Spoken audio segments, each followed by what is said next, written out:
Maganda talaga ang retinol sa skin natin. Meron na din siyang placenta, vitamin E, and dragon blood extract. Yes, gamit ko rin yan, Mi. Ganda ng effect. Yan yung sabi niya regarding dito sa retinol cream with placenta. True, Maren. Maganda talaga ang retinol sa skin natin. Plus, etong cream na to, meron na din siyang placenta, vitamin E, and dragon blood extract. Kung gusto mong maiwasan yung maagang paglabas ng wrinkles mo, gusto mong mawala yung pecas melasma, dark spot, pimple mark, te, itry mo na din tong retinol cream na to.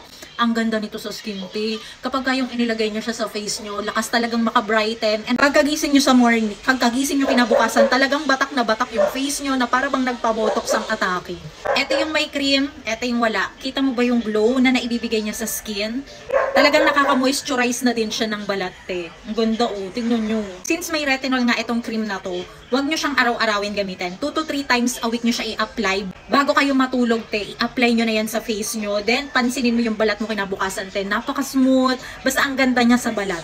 Hindi siya malagkit kapag kayong nasa mukha nyo na. So, kung gusto mo na ding itry to, te, lalagay ko na lang yung shop kung saan ko siya nabili dito sa may basket.